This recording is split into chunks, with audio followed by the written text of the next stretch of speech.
Magandang araw po sa inyong lahat.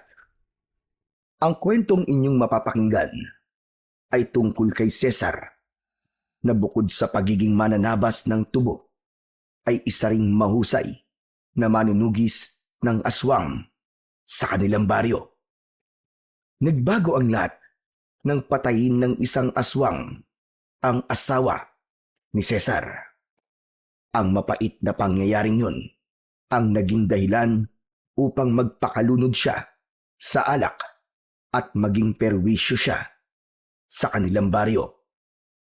Dahil doon, sa kabila ng mga kabutihang nagawa noon ni Cesar, ay pinili pa rin siyang paalisin ng mga tao sa kanilang lugar. Makakahanap pa kaya si Cesar ng lugar na tatanggap sa kanya? Magagawa pa ba niyang bumangon mula sa pagkakalugmok kahit pakiramdam niya ay wala na siyang dahilan para mabuhay? Ngunit bago po ang lahat, mga idol, huwag po nating kalimutang mag-subscribe at i-hit ang notification bell sa aking YouTube channel na The Voice Addict at sa mga kwento ni Apong Isaac para sa mas marami pang makapigil hiningang kwentong aswang at katatakutan mula sa mundo ng kababalaghan. Umpisahan na po natin ang kwento. Nakangiting nakapila sa hulihan ang 40 taong gulang na si Cesar sa mga sasahod para sa araw na yun. Nagtatrabaho siya bilang isang mananabas ng tubo na pagmamay-ari ng matalik niyang kaibigan na si Ernesto. Nang siya na ang nasa unahan, ay inabot ni Ernesto kay Cesar ang isang puting sobre. Pare, maraming salamat ha. Aba, bakit ka nagpapasalamat sa akin, pare? Pinagtrabahuan mo yan, Cesar. Kasi, kung wala ka, wala rin akong trabaho panigurado. Huwag mong isipin yon. Tsaka nga pala pare, dinagdagan ko yan dahil 2 araw tayong kulang sa mga tao. Pero nagawa mo pa rin tapusin yung mga trabaho sa mga araw na yon. Nako, hindi mo na kailangan dagdagan ng sahod ko, pare. Sandali, at ibabalik ko lang ang sobra. Magkano ba ang dinagdag mo dito, pare? Pare naman, huwag mong ibabalik sa akin kasi magtatampo ako sa iyo niyan. Para talaga yan sa'yo, pare. Ang mga masipag na trabador na kagaya mo ay dapat binibigyan ng gantimpala para tularan ka ng iba, pare. Ganun ba? Hindi ko na ito tatanggihan. Maraming salamat talaga, Ernesto. Malaking bagay na to para sa amin ni Elena. Oo nga pala, kailan niyo ba ako bibigyan ng inaanak na Elena? Wala pa rin ba? Aba, matagal na akong naghihintay na maging ninong ng magiging anak niyo. Wala pa rin eh. Pero hindi naman kami nawawalan ng pag-asang makakabuo kaming dalawa ni Elena. Alam namin na may himala pa. Malay mo naman, di ba? 35 pa lang naman si Elena. At may buwan ng daraw pa rin siya. Kaya may pag-asa pa na makabuo kami. Sana nga ay magkaroon na kayo ng anak. Oo nga pala, mag-iinom kami mamaya ng mga trabador sa bahay. Sumama ka, dapat naroon ka. Pas muna ako, pare. Aba, bakit naman? Manunugis ka na naman ba ng mga aswang mamayang gabi? Hindi, pare. Magpapahinga muna ako mamayang gabi. Anibersaryo ng kasal namin ni Elena ngayon. Kaya sa kanya muna ang buong gabi ko. Aba. Maligayang anibersaryo sa inyo dalawa, pare. Sige, kung ganun naiintindihan ko kung bakit hindi ka makakasama sa inuman mamayang gabi. Walang problema. Sige, pare. Aalis na ako. Kailangan ko nang umuwi. O sige, pare. Mag-iingat ka. Ay, sandali lang pala. May ibibigay ako sa'yo. Mula sa ilalim ng lamesa ay kinuha ni Ernesto ang isang malaking bote. O eto, pare. Regalo ko sa inyo ni Elena para sa anibersaryo nyo. Teka, pare. Alak ba yan? Oo, base ang tawag sa alak na yan, pare. Alak na gawa sa tubo. Yan ang bagong produkto na gusto kong sunod na gawin natin. Gusto kong subukan niyo muna ni Elena. Naku pare, alam mo naman na hindi umiinom si Elena eh. Ako naman mahina pagdating sa alak. Di ikaw na lang pare. Basta, sa'yo na yung isang bote. Tikman mo at sabihin mo sa akin kung ano ang lasa. Kinuha na lang ni Cesar ang isang bote ng basi at nagpasalamat siyang muli sa kumpare niyang si Ernesto. Matapos yun, ay naglakad na paalis sa tubuhan si Cesar. Halos 5 taon nang kilala ni Cesar si Ernesto. Nagkakilala silang dalawa nang lumipat ito sa baryo nila at nagpatulong ito sa kanya na maghanap ng malawak na lupa na pagtatayuan ito ng tubuhan. Dahil doon ay naging magkaibigan at malapit ang dalawa. Bago umuwi sa bahay, ay dumaan muna si Cesar sa talipapa. Bumili siya ng 1 kilo ng karne ng baka at mga pansahog para sa kaldereta. May nakita siyang nagtitinda ng bulaklak na rosas at bumili siya roon ng 3 piraso. Hindi nagtagal ay nasa harap na si Cesar ng bahay nila ng kanyang asawa. Simple lang ang kanilang tahanan. Ang ibabang bahagi ay gawa sa hollow blocks at ang itaas ay may dingding na sawali. Pawid ang bubong nun at meron sila roong 1 kwarto. Pagpasok ni Cesar ay nakita niya sa kusina ang kanyang asawa na si Elena na binabantayan ang sinaing nito. Itinago niya ang bulaklak sa likuran niya bago siya lumapit kay Elena. Ginawaran niya ang kanyang asawa ng isang mabilis na halik sa labi. Sa kanya inabot dito ang mga rosas. Happy anniversary sa atin, mahal ko. Happy anniversary! Pero sana, hindi ka na nagabala pa, Cesar. Minsan lang naman ako magbigay ng bulaklak sa'yo eh. Saka, alam mo naman na espesyal ang araw na to, di ba? Para sa ating dalawa. Kaya dapat may bulaklak. Maraming salamat, Cesar, ha? Talagang kahit matagal na tayong kasal, ay napaka-romantiko mo pa rin. Aba, syempre naman.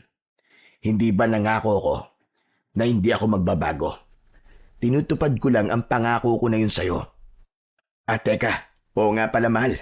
Bumili ako ng pangkaldereta para masarap ang ulam natin mamaya. Wow, talaga? Alam mo talaga ang paborito ko. O sige, ako nang bahalang magluto niyan, mahal. Magpalit ka na ng damit mo, tapos magpahinga ka na. Inabot ni Cesar ang isang plastik na naglalaman ng karne ng baka at mga sahog, saka siya nagtungo sa kanilang kwarto upang magpalit ng malinis na damit. Para kay Cesar ay napakapalad niya sa kanyang asawa na si Elena dahil bukod sa maganda ito ay napakasipag pa nito. Kahit nasa bahay lang ito ay tumutulong pa rin ito para madagdagan ang kanilang kinikitang pera. Nagtitinda ito ng mga gulay na siya mismo ang nagtatanim. At kahit nagtitinda ito, ay nagagawa pa rin siya nitong asikasuin at gawin ang mga gawaing bahay. Talagang anak na lamang ang ulang sa kanila para masabi ni Cesar na kumpleto na ang kanilang pamilya. Pagsapit ng hapunan, ay inihain na ni Elena ang napakasarap na kaldereta na niluto nito. Tinawag na nito si Cesar at agad na dumulog ang dalawa sa hapagkainan. Agad na tinikman ni Cesar ang kaldereta na niluto ng asawa at nagliwanag bigla ang kanyang muka. Napakasarap mo talaga magluto, mahal. Ito na ang pinakamasarap na kaldereta sa buong mundo. Sige lang, bulahin mo pa ako, Cesar. Uy, hindi kita binubola ha? Nagsasabi lang ako ng totoo. Abay, napakasarap naman talaga eh. Sige na, sige na. Ay, oo nga pala, Cesar. May kailangan akong sabihin sa'yo. Ano ba yun, mahal? Bigla ka naging seryoso. Kinakabahan tuloy ako eh. Hindi. Kasi nagpunta ako kanina sa health center. Nagpa-check up ako. Ha? Bakit? May nararamdaman ka ba? May masakit ba sa'yo? Wala, Cesar. Pero gusto kong malaman mo na 3 buwan na akong buntis. Nanlaki ang mga mata ni Cesar sa sinabi ng kanyang asawa. Para bang huminto at naging slow motion ang oras at nanlamig ang kanyang buong katawan. Bumilis ang tibok ng kanyang puso at ramdam niyang namuo ang luha sa kanyang mga mata. Ano sabi mo? Seryoso ka ba, mahal? Hindi ka ba nagbibiro? Hindi, mahal. Hindi ako nagbibiro. Totoo. Totoong buntis ako. Magkakaanak na tayong dalawa. Biglang napatayo si Cesar mula sa upuan at tila hindi makapaniwala sa kanyang narinig. Napahawak siya sa ulo niya sa kamuling napaupo. Hinawakan niya ang kamay ng kanyang asawa. Diyos ko, Elena! Hindi ako makapaniwala! Magkakaanak na tayo! Sa wakas magiging tatay na ako! Ang tagal kong pinangarap to! Lagi kong iniisip kung darating pa ba ang araw na magkakaroon tayo ng anak. At ngayon, nandito na! Maraming salamat, Panginoon! Maraming salamat, asawa ko! Masaya rin ako, Cesar.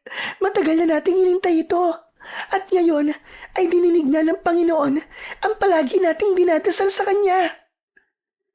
Kaya nga, mahal ko, pangako, gagawin ko ang lahat para sa iyo at sa anak natin. Lahat ng hirap, lahat ng trabaho kakayanin ko, kahit ano pa yan. Hindi ko kayo pababayaan, mahal ko. Mahal na mahal kita. Pero mahal, may isang bagay sana akong ihilingin sa'yo. Dahil magkakaroon na tayo ng anak, gusto ko sana na huminto ka na sa pakikipaglaban mo sa mga aswang. Ano? Pero bakit naman, mahal? Kapag itinigil ko yun, sino na magtatanggol sa mga tao dito sa baryo natin mula sa mga aswang? Alam mo naman na tanging ako lamang ang may lakas ng loob na makipaglaban sa kanila. Alam ko yun, mahal. Pero naisip ko kasi na masyadong delikado ang ginagawa mo, lalo na't mag-isa ka lang. Natatakot ako na baka may kung anong masamang mangyari sa'yo. Ayoko mawala ka dahil magkakaroon na tayo ng anak. Ayokong lalaki ang anak natin na wala ka sa tabi niya. Saka, nangangamba rin ako, mahal, na baka balikan ka ng mga aswang dahil sa ginagawa mong pagpatay sa lahi nila. Elena, mahal ko. Alam mong ang mga aswang na pinapatay ko ay yung nagdudulot lamang ng perwisyo sa ating baryo. Pero hayaan mo. Pag-iisipan ko sinabi mo sa akin. Pero sana, maintindihan mong hindi madali para sa akin na magdesisyon kagad tungkol sa bagay na yan. Naiintindihan ko, mahal. Pero sana, ikonsidera mo ang kalagayan ko ngayon. Tanging-tango na lamang na may kasamang pagngiti ang isinagot ni Cesar sa kanyang asawa na si Elena. 20 anyos pa lang si Cesar nang magsanay siya sa pakikipaglaban sa mga aswang sa tulong ng kanyang ama na isang manunugis din ng mga aswang. Nang mamatay ang tatay niya, ay siya na ang pumalit sa ginagawa nito. At simula noon ay naging kilala si Cesar sa baryo nila bilang isang mahusay na tagapagtanggol laban sa mga aswang. Aminado si Cesar na mahirap para sa kanya ang bagay na hinihiling ni Elena. Mahirap na talikuran ang isang bagay na nakasanayan niya ng gawin, lalo na't nangako siya noon sa kanyang ama na ipagpapatuloy niya ang legasiya nito bilang isang manunugis. Ngunit hindi rin niya maaaring baliwalain si Elena. Alam niya na nag-aalala na ito sa kanya at sa magiging anak nila, kaya nais nitong huminto na siya sa pagtugis sa mga aswang. Kaya alam ni Cesar na mahihirapan siyang magdesisyon sa bagay na yun. Kinabukasan ay masayang nagsimulang magtrabaho sa taniman ng tubo si Cesar. Sumisipol pa siya habang hawak ang karit at nagtatabas ng mga tubo. Napahinto siya nang marinig niya ang boses ni Ernesto. Aba, mukhang ang saya mo ngayong umaga, pare ah. Mukhang naka-score ka kagabi kay misis ah. Sa bagay, anibersaryo nyo nga pala kahapon. Ang totoo niyan, pare, hindi yan ang dahilan kung bakit ako masaya. Pare, buntis na si Elena. 3 buwan na. Magiging tatay na ako, pare. Ano ka mo? Totoo ba yan? Aba, napakagandang balita nga niyan, pare. Sa wakas, magiging ninong na rin ako ng anak nyo ni Elena. Tama ka, pare. Kaya nga sobrang saya ko. Talagang kahit natagalan, ay dininig pa rin ng Diyos ang dasal naming mag-asawa. Sulit na sulit ang matagal naming paghihintay, pare. Kaya lang, pare, may problema. Problema? Ano pa bang magiging problema nyo? Buntis na nga ang asawa mo eh. Si Elena kasi, pare, gusto niyang huminto na ako sa pagtugi sa mga aswang. Kasi nag-aalala siya para sa buhay ko. Baka raw mapahamak ako sa ginagawa ko. Ayaw niya kasing lalaki ang anak namin nang wala ako. Nako, pare, mukhang problema nga yan para sa'yo. Ano palang desisyon mo tungkol sa bagay na yan? Ewan ko, pare. Sa ngayon, hindi pa ako nakakapagdesisyon. Napakahirap kasi na huminto ko sa pagiging manunugis. Kasi, alam mo naman dito sa baryo natin, di ba? Madalas ang pag-atake ng mga aswang dito. Hindi ko nga rin alam kung bakit paboritong puntahan ng mga aswang tong lugar natin. Alam mo, pare, liblib kasi ang baryong to. Kung sakaling sumalakay ang mga aswang, ay hindi agad tayo makakahingi ng tulong sa kinauukulan. Sa bagay, may punto ang sinabi mo. Pero kung ako sa'yo, susundin ko na lang ang gusto ng asawa mo, pare. Naiintindihan ko sa Elena kung bakit gusto niya na tumigil ka sa pagiging manunugis. Saka matagal ka na rin nakikipaglaban sa mga aswang, pare. Maiintindihan naman siguro ng mga tao kung sakaling hihinto ka na, lalo na ngayong magkakaroon ka na ng anak. O paano? Aalis na ako, pare. Marami pa akong dapat asikasuhin. Congrats pala sa inyong dalawa ni Elena, ha? Basta, huwag niyong kakalimutan, ha? Naninong ako ng anak niyo. Oo naman, pare. Hindi namin yung kakalimutan. Ikaw pa ba? Matapos yun, ay umalis na si Ernesto. Sandaling natigilan at napaisip si Cesar sa mga sinabi ni Ernesto. Hanggang sa sandaling yun, ay nagtatalo pa rin ang utak niya kung dapat na ba siyang huminto sa pagiging manunugis at mag-focus na lamang siya sa kanyang pamilya. Pagsapit ng hapon, pag-uwi ni Cesar sa kanilang bahay, ay naabutan niya si Elena na nagpuputol ng mga panggatong na kahoy gamit ang itak.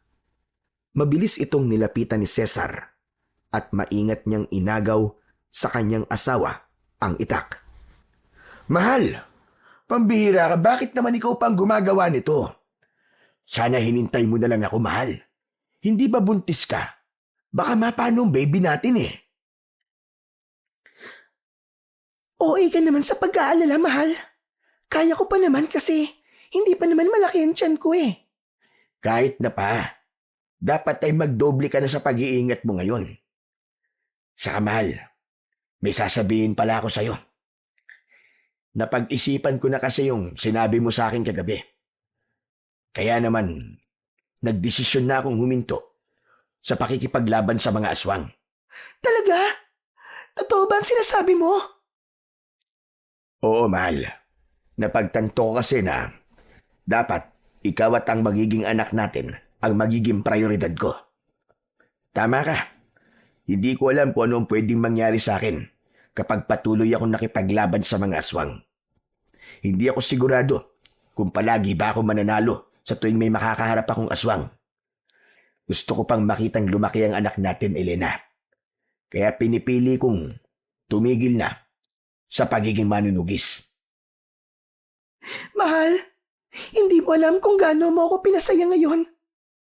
Maraming salamat dahil nakinig ka sa akin. Sa sobrang saya ni Elena, ay nayakap pa nito si Cesar. Gumanti si Cesar ng yakap sa kanyang asawa. Napangiti siya sapagkat alam niya na hindi niya pagsisisihan ang desisyon niyang huminto na. Simula noon ay naging mas maalaga at maingat na si Cesar sa kanyang asawa na si Elena.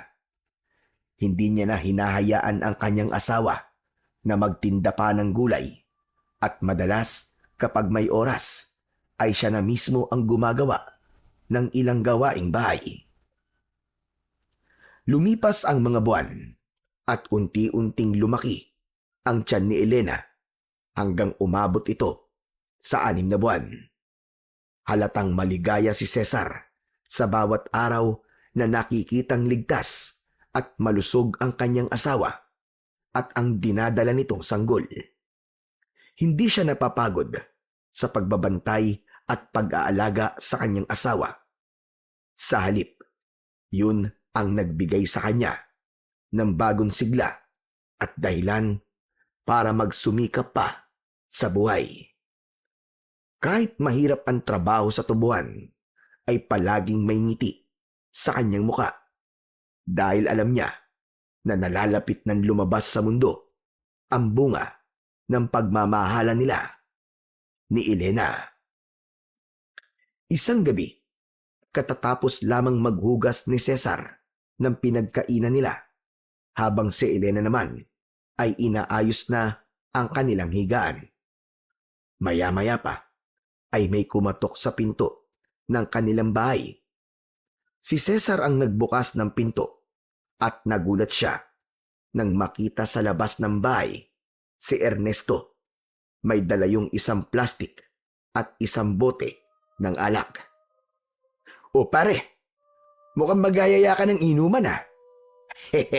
Oo pare, karawan ko kasi ngayon eh. Nakalimutan mo na ba? Nako, oo nga pala no. Birthday mo nga pala ngayon. Aba pare, pasensya ka na. At nakalimutan ko. Happy birthday pala pare. Cesar, sino nandyan? Oh, ikaw pala Ernesto. Pumasok ka. Ay hindi na. Ipagpapaalam ko lang sana ang asawa mo. Aayain ko sanang mag-inom eh. Huwag ka mag-alala. Kasi dito lang naman kami sa labas ng bahay nyo. Tamang-tama. At merong upuan at lamesa dito. Sige, wala namang problema. Pero, makakapasok kaya yan si Cesar bukas sa tubuhan kung magiinom kayo ngayon? Makakapasok ako bukas, mahal. Saka isang bote lang naman ang dala ni Ernesto eh. Base ang laman nito, Elena. Hindi masyadong malakas ang tama nito. Alak to, nagawa sa tubo. Sige, sandali at maglalabas lang ako ng mga baso at pinggan. Pumwesto na sina Cesar at Ernesto sa lamesa at upuan na nasa harap ng bahay. Maya-maya ay naglapag na ng pinggan at baso si Elena. Kapansin-pansin na nakatitig si Ernesto kay Elena. Teka, ilang buwan na pala ang tiyan mo? 6 na buwan na. Aba, tignan mo nga naman. 3 buwan na lang pala ang bibilangin nyo at manganganak ka na. Cesar, malapit ka na talagang maging tatay. Kaya nga pare, kinakabahan ako pero excited ako pare. Kaya doble ingat din talaga kami ngayon ni Elena. Hindi ko muna siya masyadong pinapagawa ng mga gawain dito sa bahay. Aba, dapat lang pare. Mukhang maselen din ang pagbubuntis ni Elena dahil unang anak niyo yan. Hindi nagtagal ay sinimulan na ni Cesar at Ernesto ang pag-iinom ng alak habang si Elena ay nagtungo na sa kwarto para matulog. Aba, masarap pala itong alak na basi pare. Hindi ako mahilig uminom, pero mukhang magugustuhan ko to. Sabi ko na ba sa'yo pare, masarap talaga yan. Kasi gawa sa tubo yan eh. Oo nga pala pare. Ano na pala ang desisyon mo doon sa request sa'yo ni Elena? Titigil ka na ba sa pagiging manunugis ng mga aswang pare? Oo pare, naisip ko na dapat ay ang pamilya ko na ang prioridad ko ngayon. Kasi magkakaroon na kami ng anak ni Elena. Nakausap ko na rin si Kapitan. Nalungkot siya, pero ang sabi niya ay wala naman siyang magagawa sa desisyon ko. Tama yan pare. Sumasang-ayon ako sa desisyon mo na yan. Nagpatuloy ang pag-iinom nina Cesar at Ernesto hanggang sa naubos na nila ang isang bote ng alak. Doon na sila huminto. Labis na ang pagkahilo ni Cesar dahil sa sobrang pagkalasing. Hindi kasi siya sanay uminom ng alak, kaya kahit isang bote lang ay lasing na siya. O paano pare? Uwi na ako Maraming salamat at sinamahan mo ako sa pag-celebrate ng birthday ko. Walang anuman pare. Happy birthday ulit. Mag-iingat ka at baka may makasalubong kang aswang. Sus! Hindi ako natatakot sa aswang pare. Sila ang dapat matakot sa akin. Tatagpasin ko mga leeg nila. Sige na pare. Papasok na ako sa loob at talaga nahihilo na ako. May pasok pa ako bukas sa tubuan pare. Nang umalis na si Ernesto, ay saka lang pumasok sa loob ng bahay si Cesar. Nagising si Elena nang humiga siya sa tabi nito. Diyos ko, anong oras na? Bakit ngayon lang kayo natapos mag-inom? Madaling araw na yata Hayaan mo na mahal. Birthday naman ni Ernesto. Saka minsan lang naman ito O sige na, matulog na tayo at inaantok na ako. Ipinikit na ni Cesar ang kanyang mga mata. Wala siyang ibang nais gawin kundi ang matulog. Maya-maya pa ay naramdaman niya ang pagyugyug ni Elena sa braso niya. Cesar! Cesar, mahal! Gumising ka! Parang may tao sa labas. Mahal, baka pusa lang yun o kaya aso. Sigurado ko. May tao talaga, Cesar. Natatakot ako. Gumising ka muna. Itulog mo na lang yan, mahal. Paulit-ulit na niyugyug ni Elena si Cesar, pero masyadong matindi ang pagkalasing ni Cesar. Kaya naman, kahit na anong gawin ni Elena, ay hindi na siya nito nagawang gisingin. Kinaumagahan, nang magising si Cesar, ay agad niyang naramdaman ang matinding pananakit ng kanyang ulo. Bumangon siya at hindi niya nakita si Elena sa kanyang tabi. Inasahan niya na nagluluto na ng almusal ang kanyang asawa ng mga oras na yon. Pero paglabas niya ng kwarto, ay hindi niya nakita si Elena sa kusina. Nakabukas ang pinto ng kanilang bahay, kaya naisip niya na baka nasa labas ang kanyang asawa. Saan kaya nagpunta si Elena? Baka naman nasa banyo. Pupungas-pungas na lumabas ng bahay si Cesar. Nagpunta siya papunta sa likod ng bahay kung saan naroon ang banyo. Nang nasa gilid na siya ng kanilang bahay, ay natigilan siya nang may nakita siyang bakas ng dugo sa lupa. Bigla siyang kinabahan. Nagmamadali siyang tumakbo papunta sa likod ng bahay. At doon sumalubong sa kanya ang isang tanawin na kahit sa panaginip ay hindi niya nais na makita. Nakahandusay sa lupa si Elena. Wakwak ang tiyan nito at naliligo sa sariling dugo. Nakadilat ang mga mata nito na parabang bago ito malagutan ng hininga ay nahirapan muna ito ng gusto. Elena! Elena, asawa ko! Marahang lumapit si Cesar sa bangkay ng kanyang asawa. Lumuhod siya at hinawakan niya ang mukha nito na parabang hindi pa rin siya makapaniwala sa kanyang nakikita hanggang sa tuluyan ng napasigaw habang umiiyak si Cesar. Elena! Elena, asawa ko, gumising ka! Elena! Elena!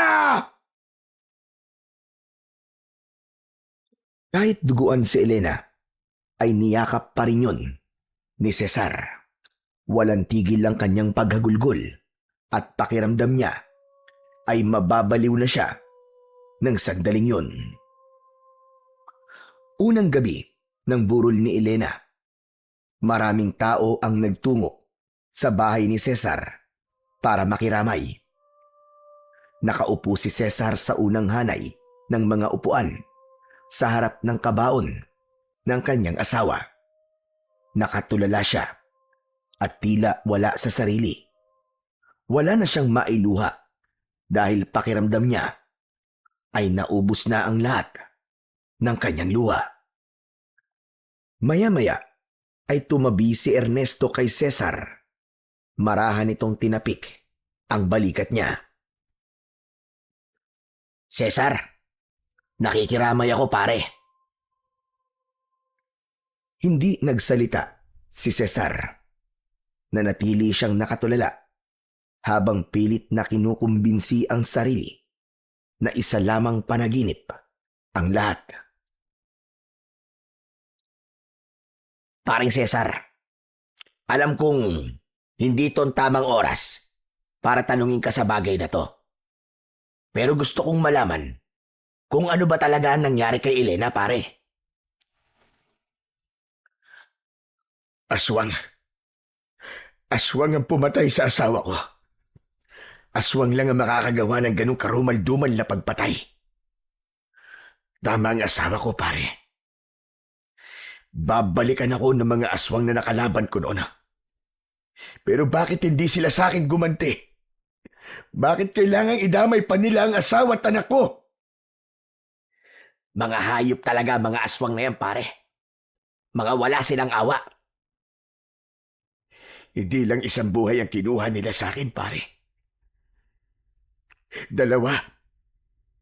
Dalawang buhay ang nawala.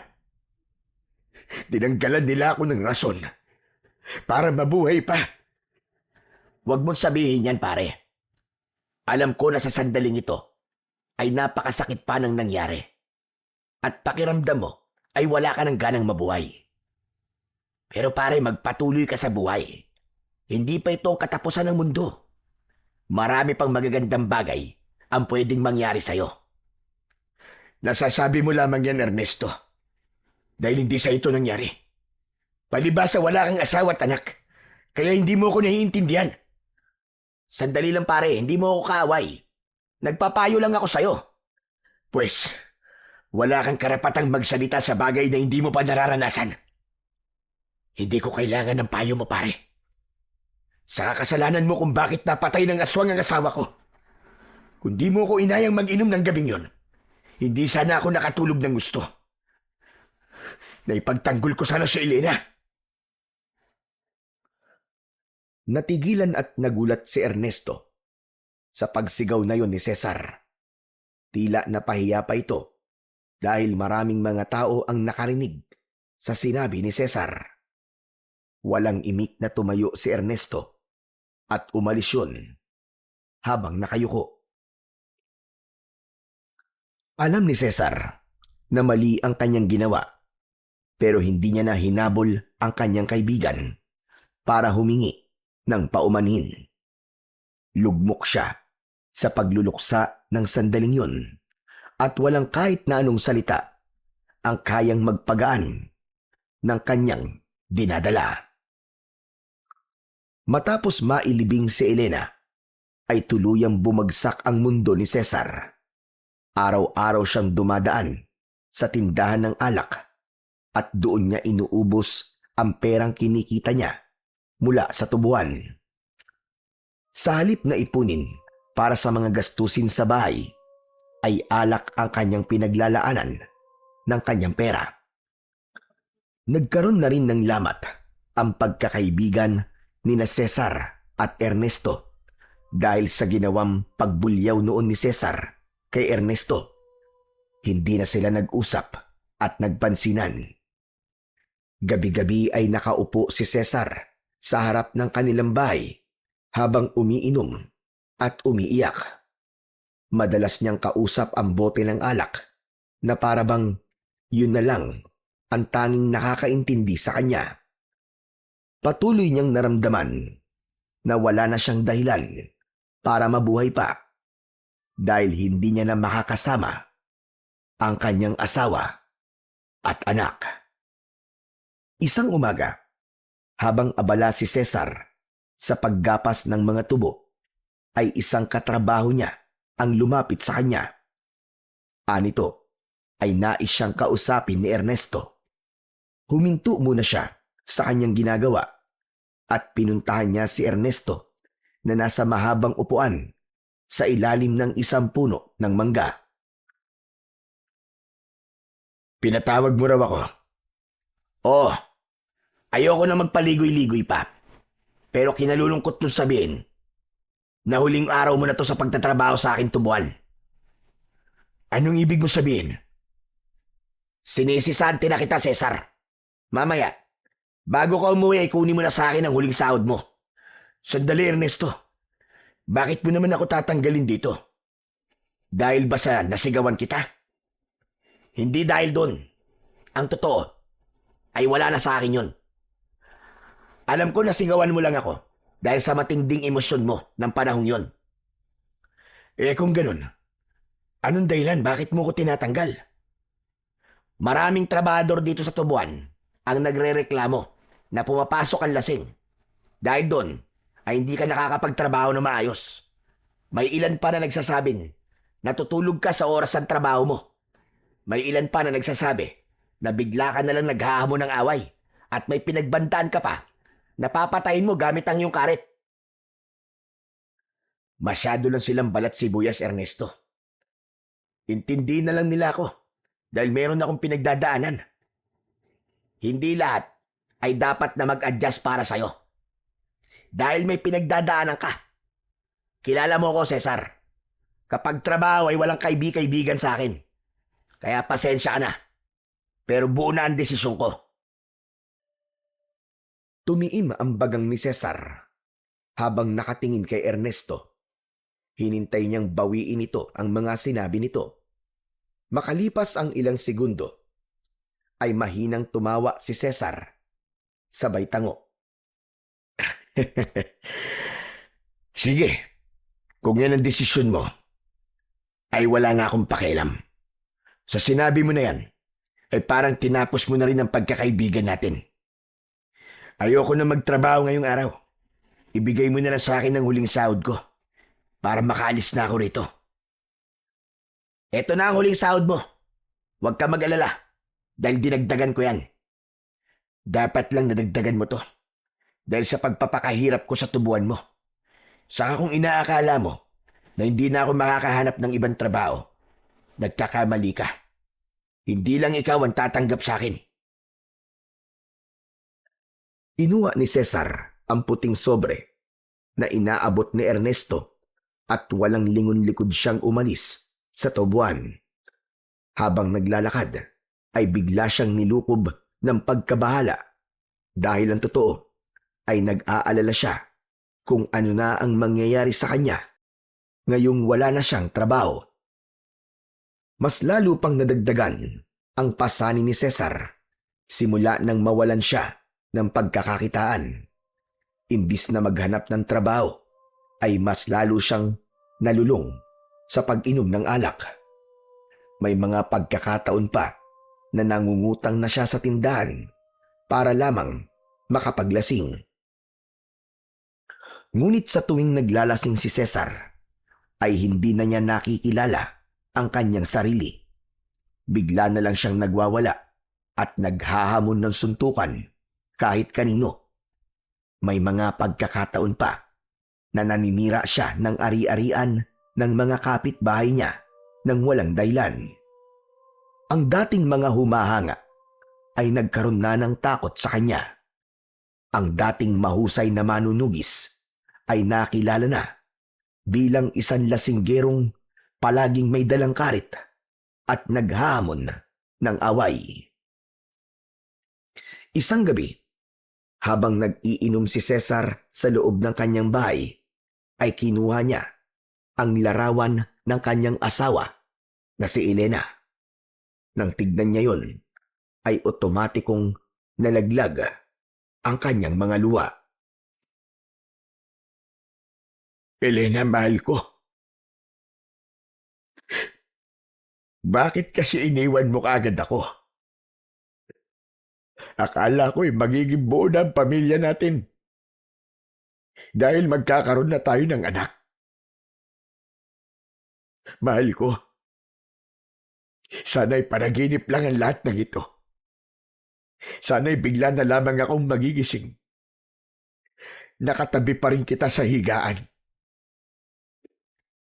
Miss na kita, mahal ko. Habang umiiyak si Cesar, ay bigla siyang nakarinig ng sigawan ng mga tao sa labas.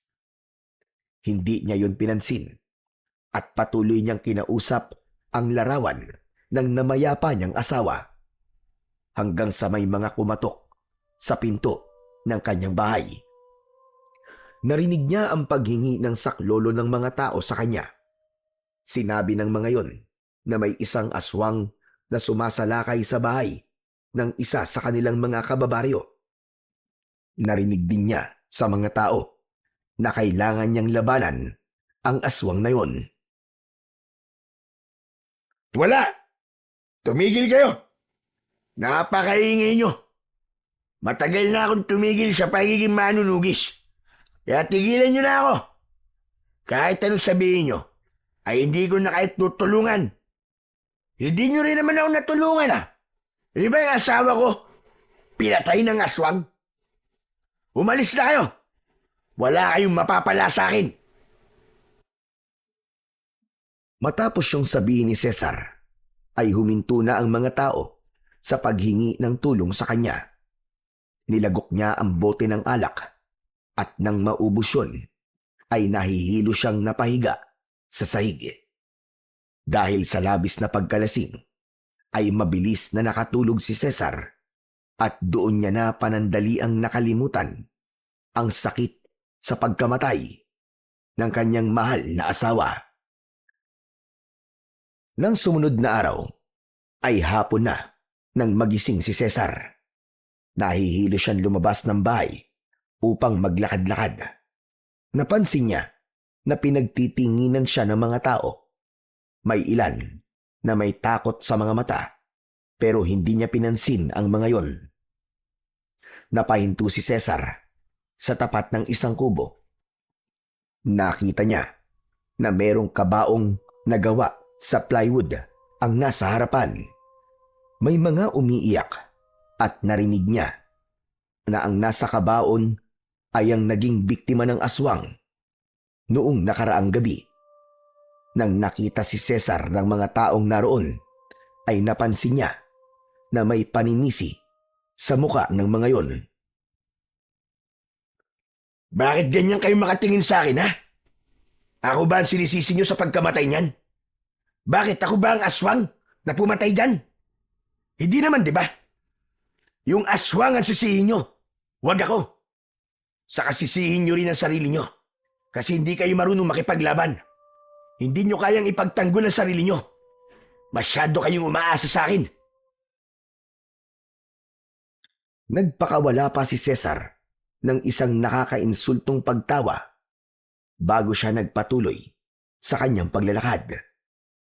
Nang sandaling yun, ay wala na siyang awang nararamdaman para sa mga tao sa kanilang baryo. Para sa kanya, ay wala nang saysay na makipaglaban pa siya sa mga aswang at protektahan ang kanilang baryo dahil wala na ang kanyang asawa. Hindi niya matanggap sa kanyang sarili na nagawa niyang protektahan ng ibang tao. Pero kay Elena na asawa niya ay hindi niya yun nagawa. Sa mga sumunod na araw ay nagpatuloy ang paglalasing ni Cesar at mas tumindi ang perwisyong dulot niya sa kanilang baryo. Maraming beses na may hinabol siya habang hawak niya ang kanyang karit. Dahil sa mga ganung pangyayari ay mas lalo pa siyang kinatakutan ng mga tao. Isang umaga, pagkagising ni Cesar ay agad niyang tinignan ang laman ng kanyang wallet. Napamura siya dahil kahit piso ay wala na siya. Anak ng putya, oh! Paano pa ako nito makakabili ng alak? Ayaw naman na akong pautangin ni Aling Maming sa tindahan niya. Buwisit na Maming na yun. Walang utang na loob. Parang hindi ko siya nun iniligtas nang pasukin ng aswang ang bahay niya. Lumabas na lang si Cesar at naupo sa upuan sa harapan ng kanyang bahay. Tumingin siya sa kawalan at tila wala sa sarili na tumawa ng mahina.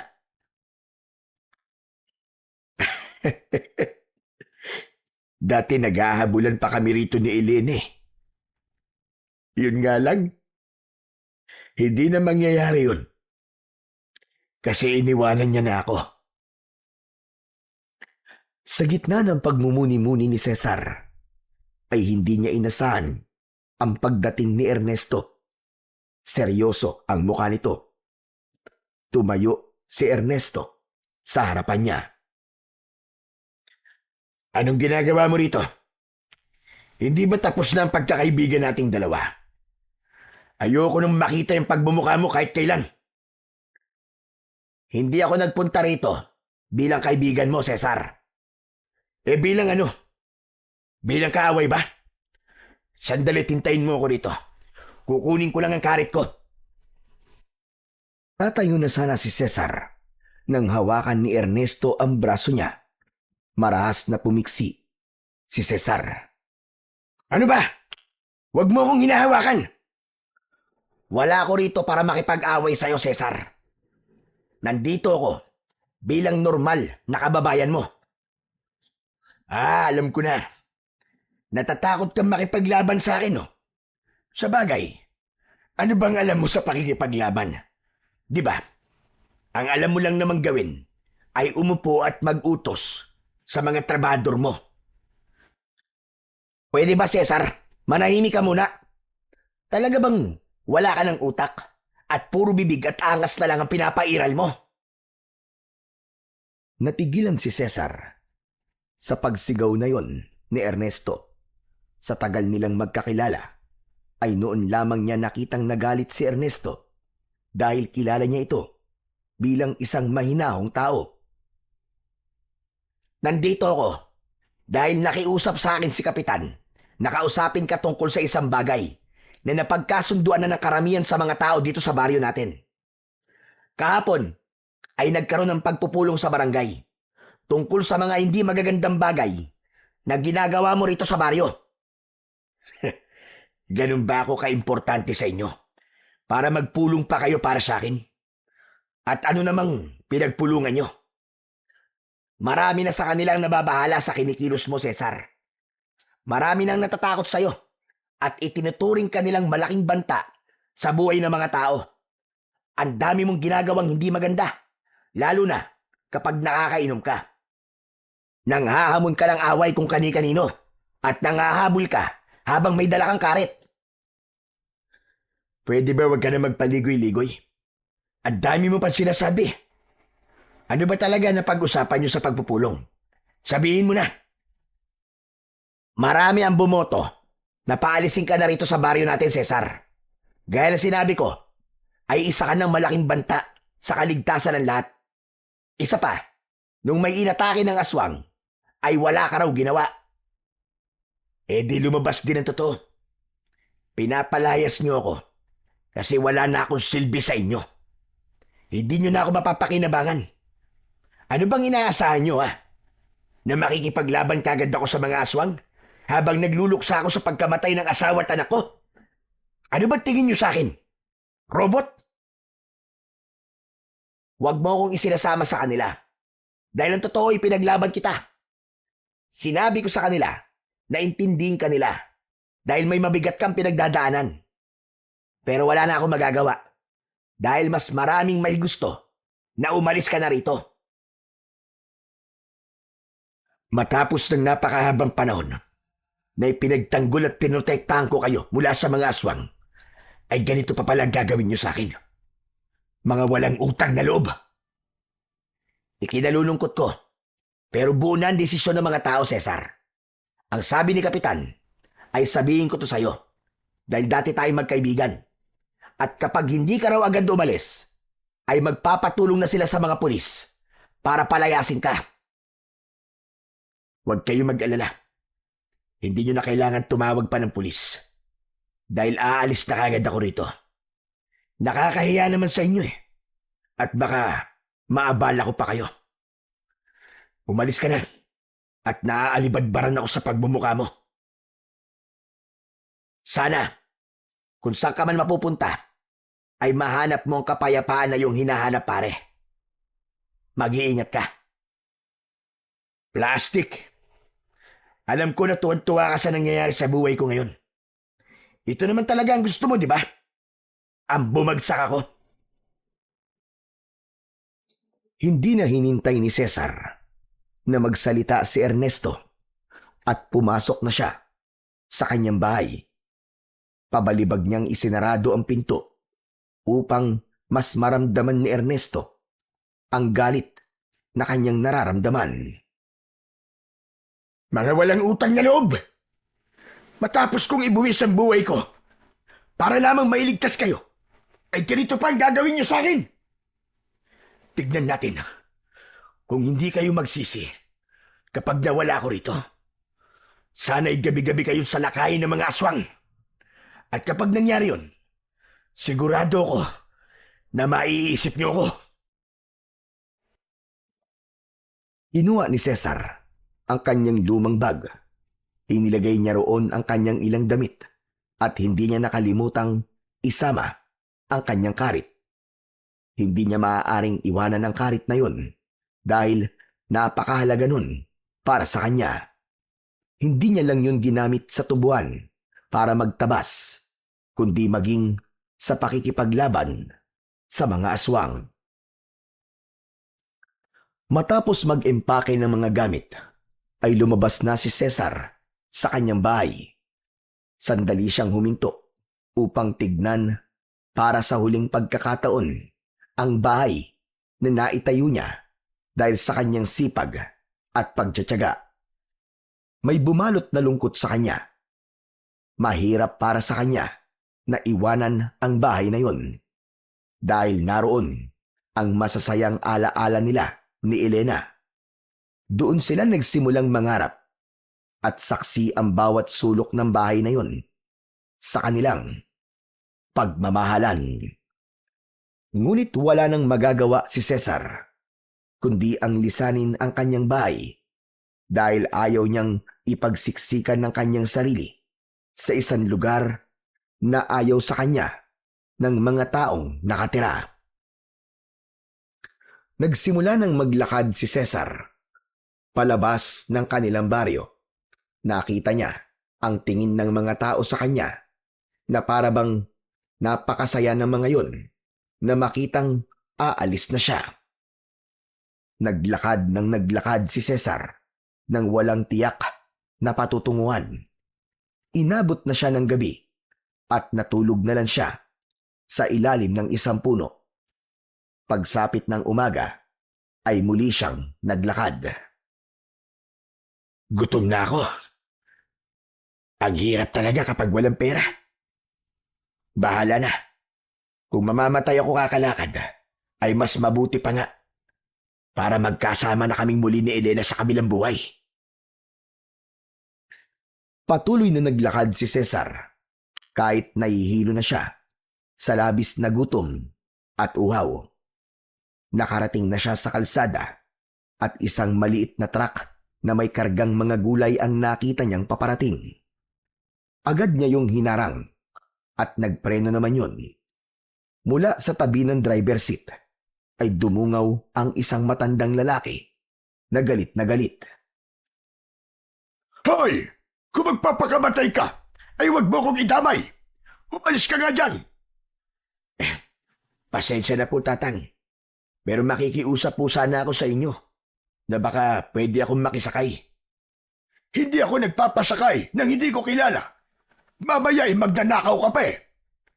Hindi po ako masamang tao, Tatang. Kanina pa po kasi ako naglalakad at wala akong mapupuntahan. Kaya parang awa niyo na po.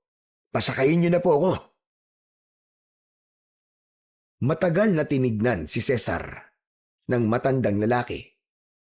Nagdasal si Cesar sa utak niya na sana ay pumayag ang matanda sa hiling niya. Sige na, sumakay ka na rito. Bilisan mo at nag-aabol ako ng oras. Naku, maraming salamat ho. Nagmamadaling sumakay si Cesar sa truck. Pumwesto siya sa unahan sa tabi ng driver. Nang may nakita siyang nakabukas na biskwit malapit sa kambyo, ay agad niya yung kinuha at inubos niya ang lahat ng laman nun. Hindi nagtagal ay pinaandar na ng matanda ang sasakyan. Grabe ka naman. Pagkain ko pa naman yan mamaya. Pasensya na ho kayo, Tatang.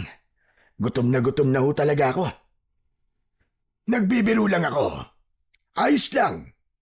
Mas kailangan mo yan kaysa sa akin. May tubig dyan sa likod. Kunin mo at uminom ka na rin.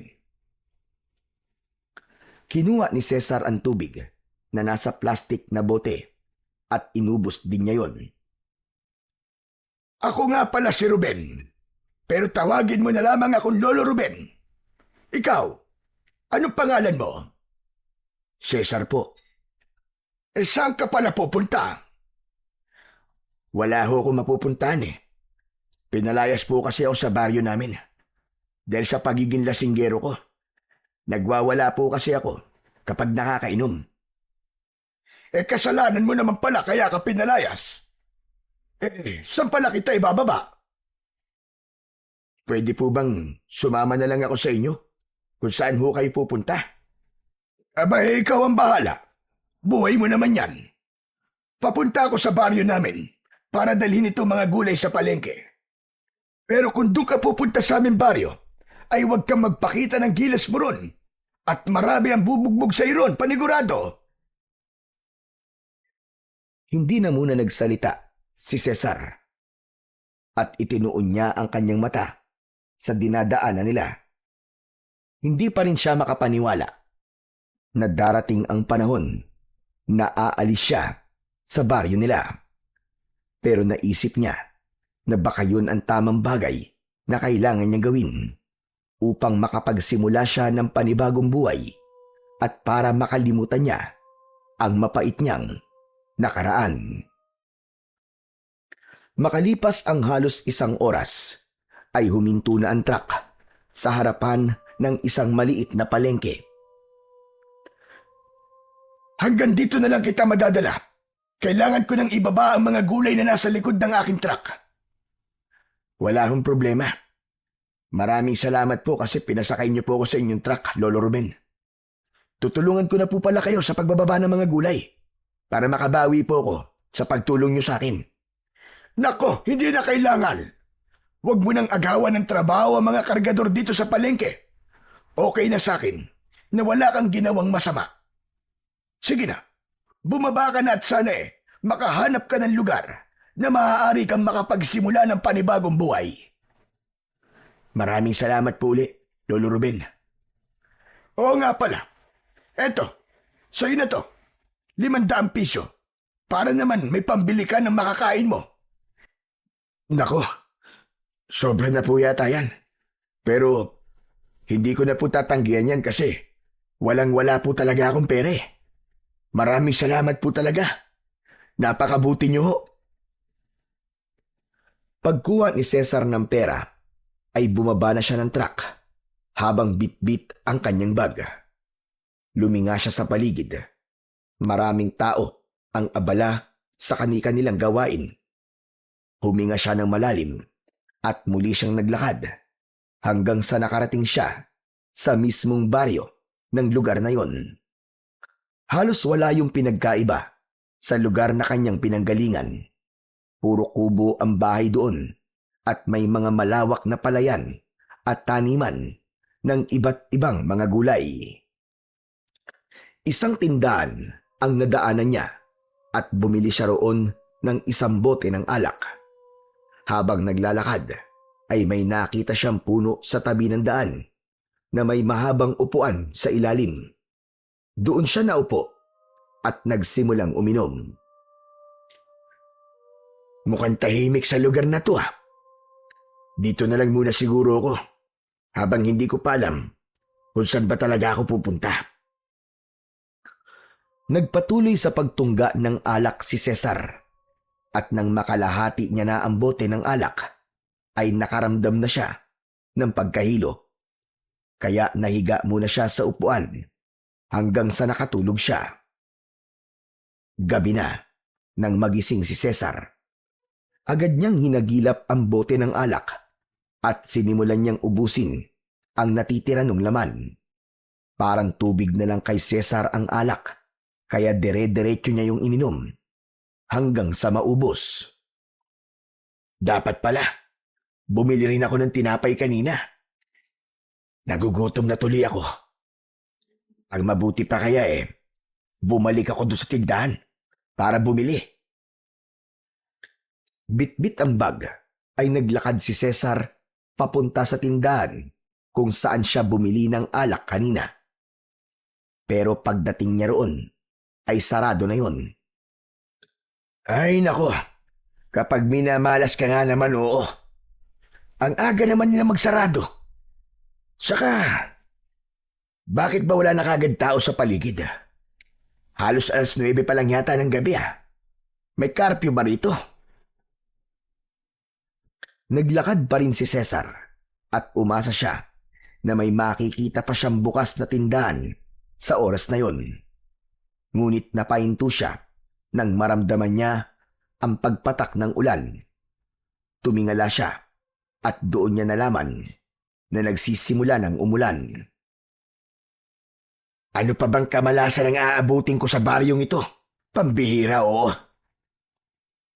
Hanggang sa may narinig siyang kaluskos mula sa gilid ng daan. Nung una ay inisip niyang hayop lamang yun. Pero nang makarinig siya ng mabigat na yabag, ay doon na siya naging alerto. Tumingin siya sa matataas na talahib sa tabi ng daan. Sino nandyan? Magpakita ka sa akin! Walang sumagot kay Cesar, kaya muli siyang naglakad. Naramdaman niya na may matang nakatingin sa kanya at sinusundan ang bawat galaw niya. Hanggang sa nagulantang siya nang may bigla na lamang sumulpot na aswang sa kanyang harapan.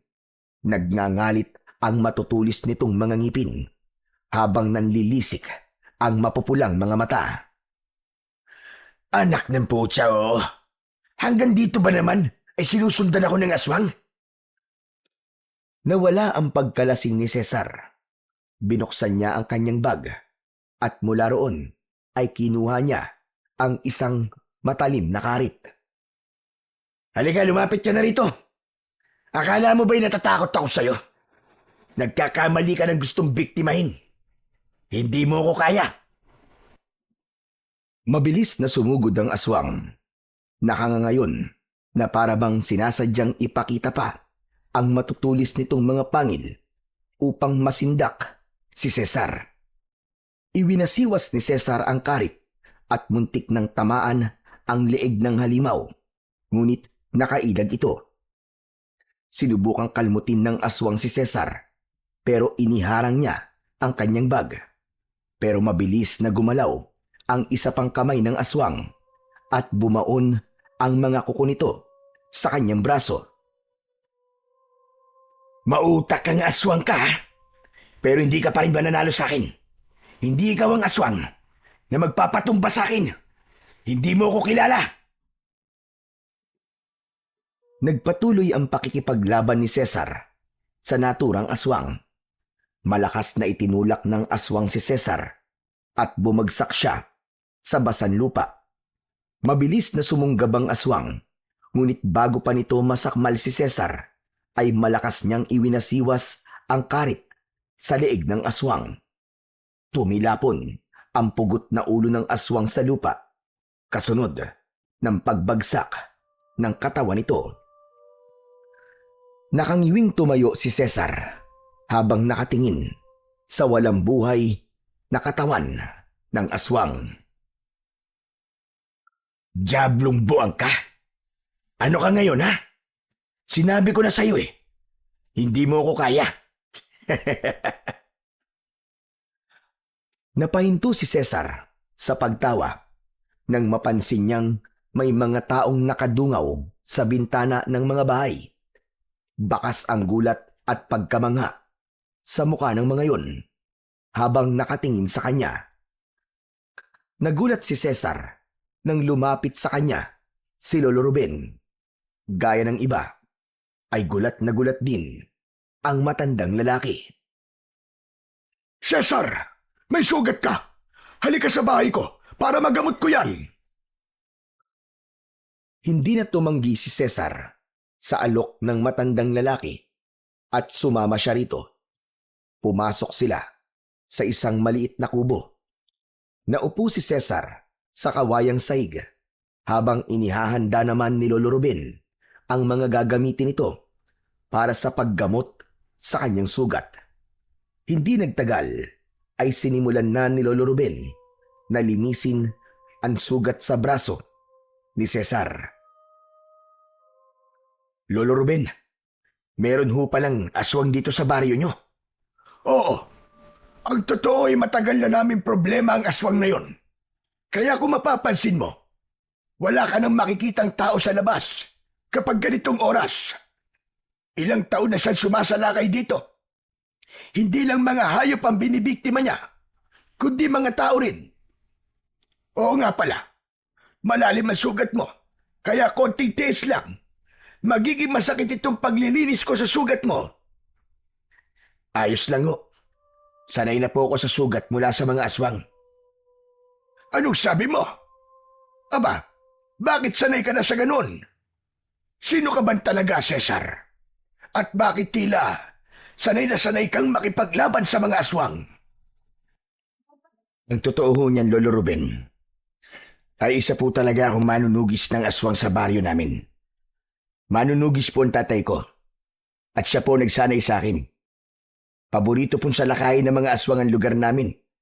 Kaya ako po ang inaasahan ng mga tao roon na makipaglaban sa mga aswang. Kaya naman pala sisiw na sisiw lang sa'yo ang aswang na nandito sa aming baryo. Napakadali mo siyang napatay. Kahanga-hanga. Maraming salamat sa'yo dahil tinapos mo na ang matagal na naming problema. Hindi mo alam kung gaano kami kasaya sa ginawa mong yon. Wala pong anuman, Lolo Ruben. Pero ang sabi mo sa akin kanina ay pinalayas ka sa baryo nyo. Bakit naman nila gagawin gayong ikaw pala ang kanilang tagapagtanggol? Sa tingin ko ay hindi lang dahil sa lasinggero ka, kaya kanila pinaalis. Mahabang istorya po, Lolo Ruben eh. Saka, hindi pa po ako handa para magkwento tungkol sa bagay na yan. Naiintindihan ko. Pero dahil wala ka matutuluyan, ay maaari ka munang manatili rito sa aking bahay. Talaga ho? Patutuloyin niyo po ako rito? Oo naman. Pwede ka manatili rito kahit kailan mo gusto. Yan na lang ang maibibigay kong kapalit sa ginawa mong pagtulong sa aming lahat. Pagpasensyaan mo na nga lang at maliit itong aking bahay. Ayos lang ho yun. Maraming salamat po talaga, Lolo Ruben. Napakalaking tulong po nito para sa akin. Lalo na't wala talaga ako mapupuntahan. Maraming salamat po talaga. Matapos malinisan ni Lolo Ruben ang sugat ni Cesar, ay may inilagay itong gamot doon.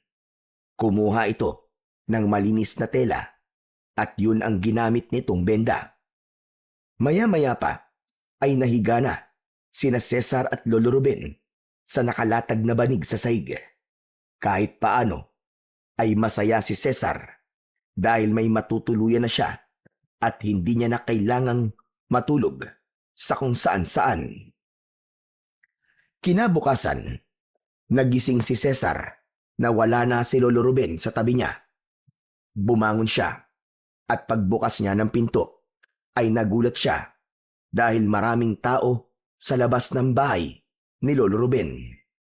Nang pumasok ang matanda, ay may pagtataka niya itong tinignan. Lolo Ruben, ano po nangyayari? Bakit ang dami pong tao sa labas ng bahay niyo? Bakit parang kinakabahan ka? Huwag kang matakot dahil nandito sila para magpasalamat sa iyo. Masaya lang sila dahil napatay na ang aswang dito sa aming baryo. Sige na, harapin mo silang lahat. Pero Lolo Ruben, nahihiya po ako sa kanila eh. Ano ka ba? Wala kang dapat na ikahiya, Cesar. Isang kabayanihan ang ginawa mo, kaya dapat ay ipagmalaki mo yun. Sige na, magpakita ka na sa kanila at wala silang gagawin sa iyo, kundi ang magpasalamat. Nahihiyaman at naguguluhan ay sinunod na lang ni Cesar ang sinabi ni Lolo Ruben. Lumabas siya at hinarap niya ang mga tao na nasa labas. Labis ang kasiyahan niya nang sabay-sabay na nagpasalamat ang mga tao sa kanya. May mga umiiyak pa at nagsabi na sa wakas ay nabigyan na ng hustisya ang pagkamatay ng mahal nila sa buhay na pinatay ng aswang na nakalaban ni Cesar nung nakaraang gabi. Halos maluwa si Cesar sa labis na kasiyahan dahil noon lang ulit siya nakaranas ng ganoong katinding pasasalamat mula sa mga taong kanyang natulungan. Nang umalis na ang mga tao, ay magaan ang pakiramdam na bumalik si Cesar sa loob ng bahay ni Lolo Ruben. Masaya siyang sinalubong ni Lolo Ruben at bakas sa mukha nito na labis siya nitong ipinagmamalaki. Inaya na siya nitong mag-almusal. Merong nakahain na nilagang kamote at mainit na kape sa lamesa. Grabe ho ang mga tao rito sa baryo niyo, Lolo. Nakakaiyak po ang pagpapasalamat nila sa akin. Sobrang saya nila kasi wala na ang aswang na kinakatakutan nila. Sabi ko naman sa iyo na napakasaya namin sa pagpatay mo sa aswang. Sigurado ko na marami na rito ang ituturing kang isang bayani dahil sa iyong ginawa. Kahit ako ay ganun ang iniisip. Para sa akin ay isang malaking kabayanihan ang iyong ginawa. Nako, nakakahiya naman po kapag ganyan. Isang aswang pa lang naman po ang napapatay ko rito. Pero yung isang aswang na yon ay marami-rami na ang buhay na kinuha. Kaya talagang napakalaking bagay para sa aming lahat ng nagawa mo, Cesar. Pero hindi ba? Isa ka manunugis at ang sabi mo ay maraming aswang ang sumasalakay sa inyong lugar. Ibig bang sabihin ay marami ka nang napatay na aswang? Marami na po. Lagpas na po siguro sa bilang ng mga daliri ko sa kamay at paa. Kung ganon, paniguradong sanay ka na sa papuri at pasasalamat. Pero bakit kanina ay parang nahihiya ka sa mga tao? Mangyaring matagal-tagal na rin po kasi akong hindi nakakaranas ng ganong pasasalamat at atensyon. Sa baryo po kasi namin, porque alam ng mga tao na isa akong manunugis ay normal na sa kanila ang makapatay ako ng aswang. Wala na po ako nakukuhang pasasalamat mula sa kanila. Kaya nang tumigil na po ako sa pagiging manunugis at hindi na ako nakakatulong sa kanila, ay pinalayas na po nila ako. Aba, napakasalbahe pala ng mga tao sa inyo kung ganun. Ang totoo po niyan, hindi lang po yun ang dahilan kung bakit nila ako pinaalis. Naging perwisyo na po kasi ako sa lahat simula po na maging lasinggero ko. Kapag lasing po kasi ako, ay naghahamon po ako ng away. At may mga tao rin po akong hinahabol habang may dala po akong karit. Natakot na po ang mga tao sa akin at nagkasundo sila roon na paalisin na ako para wala na pong gulo. Umalis na lang po ako. Sandaling natahimik si Lolo Ruben na parang pinag-iisipan nito ang susunod nitong sasabihin. Hindi ko na tuloy alam ang sasabihin ko. Pero hindi ko rin masisisi ang mga tao sa baryo nyo kung pinaalis ka nila. Lalo na kung nagiging banta ka na sa buhay nila. Kaya nga po nang makapag-isip-isip ako kagabi, ay naintindihan ko na sila. Kasalanan ko rin talaga. Kaya ako napalaya sa baryo namin. Pero hindi bale. Sa ngayon naman, ay may bago ka ng tahanan. Gaya ng akin sinabi, maaari ka manatili sa aking bahay kahit kailan mo gusto. Sana lang ay iwasan mo na muna ang alak at baka dito ka naman maghamon ng away. Mapapalayas ka rin dito kapag ginawa mo yan. Huwag po kayo mag-alala, Lolo Ruben. Dahil naisip ko na magsimula ng panibagong buhay dito sa lugar nyo. Aalisin ko na po ang pagiging lasinggero ko at pipilitin ko na po magbago. Mabuti naman kung ganon. Maganda yang may kagustuhan kang magbago. Pero samahan mo na rin ang kilos. O sige na, mamaya na ulit tayo mag-usap at tapusin na natin ang ating pag-aalmusal. Nakangiting tumango si Cesar at nagpatuloy na siya sa pagkain. Hindi pa rin nawala ang kasiyahan sa kanyang puso at ipinangako niya sa kanyang sarili na simula sa araw na yon ay sisikapin niyang alisin na ang hindi magagandang bagay na kanyang nakasanayan. Nang dahil sa kabayanihan ni Cesar, ay naging tanyag ang kanyang pangalan sa buong baryo ni na Lolo Ruben. Sa kabila ng papuri at respeto na kanyang natatanggap, ay patuloy pa rin ang laban niya sa tukso ng alak na dati niyang naging takbuhan mula sa sakit ng pagkawala ng kanyang asawa at anak. May mga gabi pa rin nahihirapan siya, lalo na kapag bumabalik sa isip niya ang malungkot na alaala ng kanyang asawa at anak. Ganun pa man, ay pilit pa rin niyang pinipigilan ang sariling bumalik sa kanyang bisyo.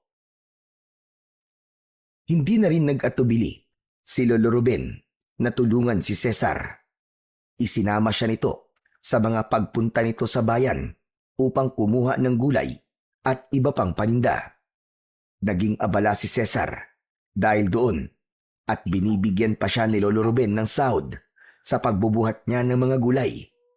Ang mga simpleng gawain na yon ay naging malaking tulong kay Cesar upang malibang siya at unti-unting mawala sa kanyang sistema ang pagnanais na uminom ng alak. Isang umaga, matapos mag-almusal, ay nakita ni Cesar si Lolo Ruben na namimitas ng mga bulaklak na daisy na nakatanim sa harap ng bahay nito. Nilapitan niya ang matandang lalaki upang kausapin. Cesar, wala tayong trabaho ngayon na. Tandaan mo na tuwing linggo ay araw ng ating pahinga. Kumusta ka na nga pala sa pagtira dito sa aming baryo? Ayos naman po, Lolo Ruben. Marami na nga po nakakakilala sa akin. Nakakatuwa nga po na kahit magdadalawang linggo na simula nung patayin ko yung aswang, ay may mga nagpapasalamat pa rin ho sa akin. Matindi lang talaga ang kasiyahan namin sa ginawa mo. Eh ang pag-inom-inom mo ng alak, kumusta na? Malaki na po ang pagbabagong napapansin ko.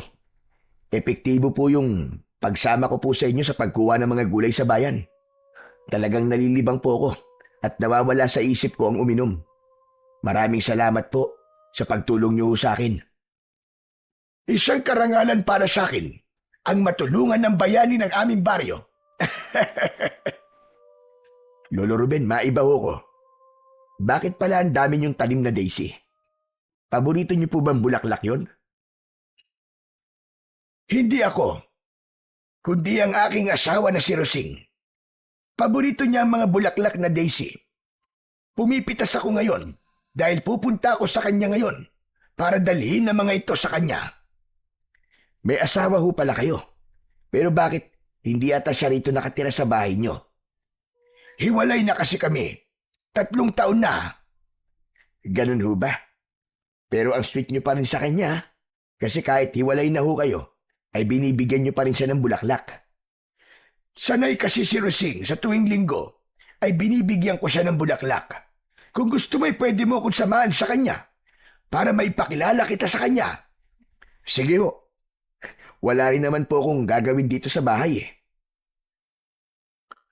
Pagkatapos mamitas ni Lolo Ruben ng mga bulaklak, ay kinuha lang nito ang sombrero nito at naglakad na sila papunta sa kinaroroonan ng asawa ng matandang lalaki. Makalipas ang ilang sandali, ay nagtaka si Cesar dahil sa sementeryo sila nagpunta. Huminto si Lolo Ruben sa tapat ng isang puntod. At gamit ang kamay nito, pinunasan nito ang duming nasa lapida at nalaman ni Cesar na ang pangalan ng asawa ni Lolo Ruben ang nakasulat doon. Inilapag ni Lolo Ruben ang mga bulaklak sa ibabaw ng puntod. Patay na ho pala ang asawa niyo. Hindi po ba sabi niyo po sa akin kanina hiwalay lang kayo? Oo nga. Magkahiwalay na kami ni Rosing. Siya ay nasa langit na, habang ako naman ay nandito pa rin sa lupa. Roseng, ito nga pala si Cesar, ang bagong kasama ko sa ating bahay. Siya ang pumatay sa aswang na pumatay sa iyo. Sigurado ako na matatahimik ka na dyan dahil wala na ang aswang na dahilan kung bakit tayo nagkahiwalay na dalawa. Natigilan si Cesar sa kanyang narinig. Bumalik sa alaala niya ang tagpo kung saan nakita niya ang katawan ng kanyang asawa na pinatay ng aswang. Namuo ang luha sa gilid ng kanyang mga mata hanggang sa tuluyan na siyang napaiyak. Mabilis na nilukob ng kanyang emosyon si Cesar kaya hindi niya na napigilan ang paghagulgol. May pagtatakang tumingin si Lolo Ruben kay Cesar.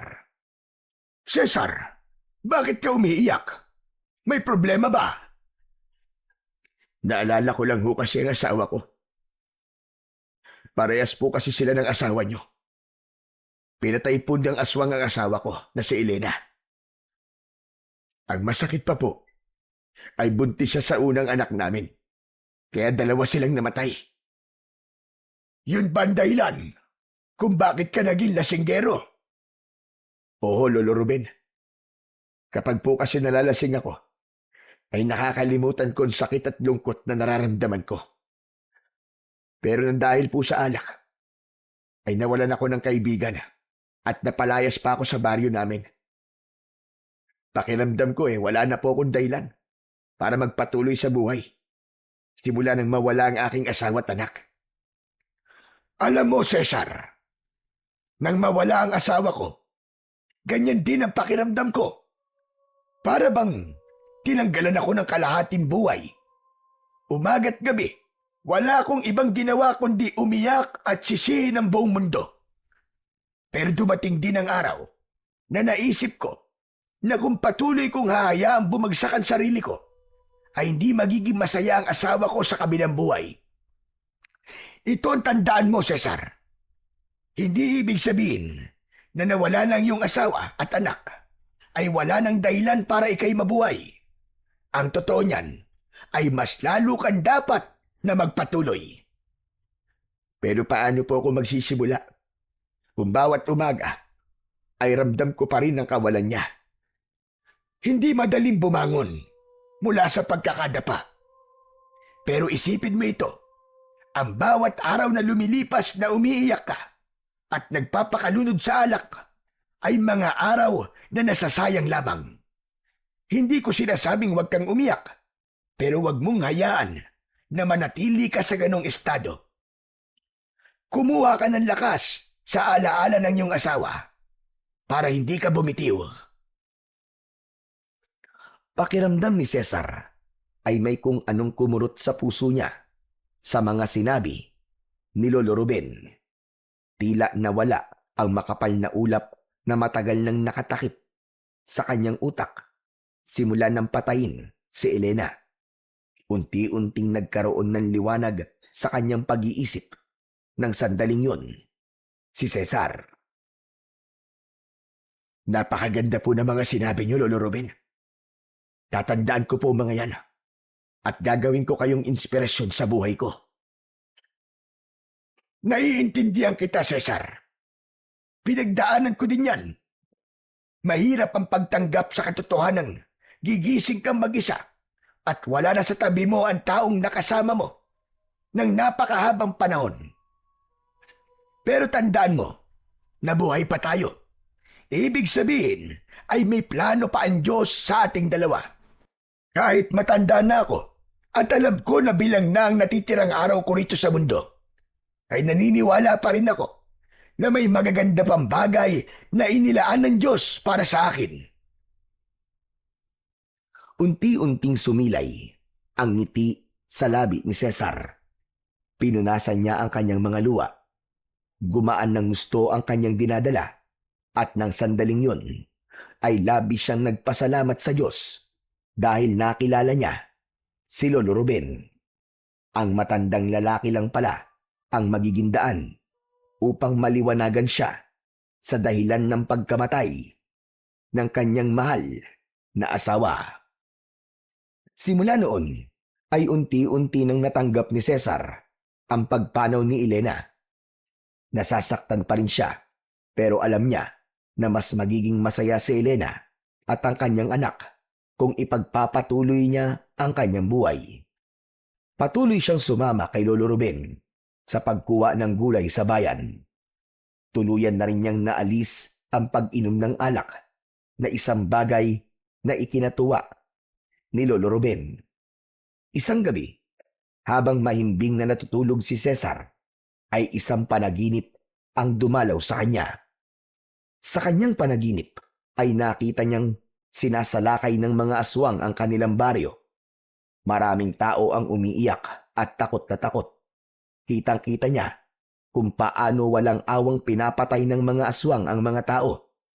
Nakatayo lang siya sa gitna at kahit anong pilit niya ay hindi niya magawang makaalis sa kanyang kinatatayuan.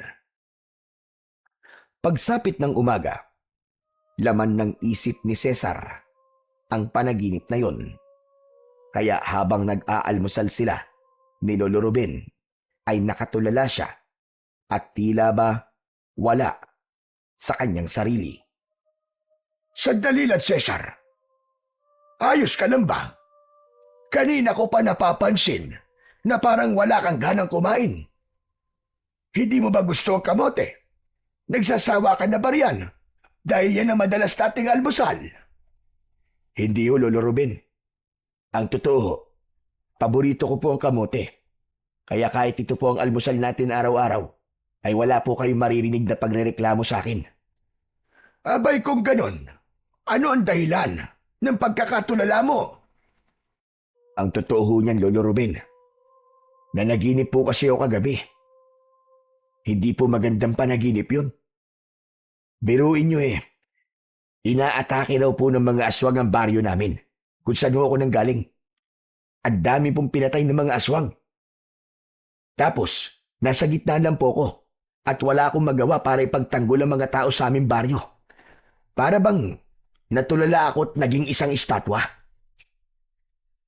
Aba, nakakatakot nga kung mananaginip ka ng ganyan. Sa tingin ko po, Lolo Ruben, ay isang pahiwatig ko ang panaginip na yon.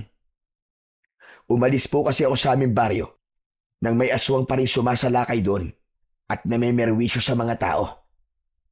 Nangangamba po ako na dahil wala na ako ron, ay mas lalong tumindi ang pag-atake ron ng mga aswang sa aking mga kababaryo. Kung ganon, ano ang desisyon mo? Babalik ka ba sa baryo nyo? Hindi ko pa ho alam eh. Ang totoo ho naguguluhan pa rin ako hanggang ngayon. Pinalayas na po kasi nila ako ron. Kaya para sa akin, ay wala na po akong responsibilidad sa kanila. Isa pa, hindi naman marunong magpasalamat ang mga tao ron. Hindi po kagaya rito sa baryo nyo. Isang aswang lang po ang pinatay ko, pero abot langit na ang pasasalamat ng mga tao sa akin. Pero sa baryo kung saan ako nanggaling, halos gabi-gabi ko po sinusiguro ang kaligtasan ng lahat. Pero wala man lang ako nakukuha ang pasasalamat mula sa kanila. Ang pagtulong ay hindi laging para marinig ang salitang salamat. Minsan, ang pagtulong ay para ipaalala sa sarili mo na kaya mo pang maging mabuti kahit ang mundo ay hindi palaging mabuti sa'yo. Pero, paano kung parang wala namang halaga ang ginagawa ko? Ang tunay na halaga ng pagtulong ay hindi nasusukat sa kung gaano ka pinasasalamatan, kundi sa kung paano mo napapanatili ang kabutihan sa puso mo. Tandaan mo itong sasabihin ko, Cesar.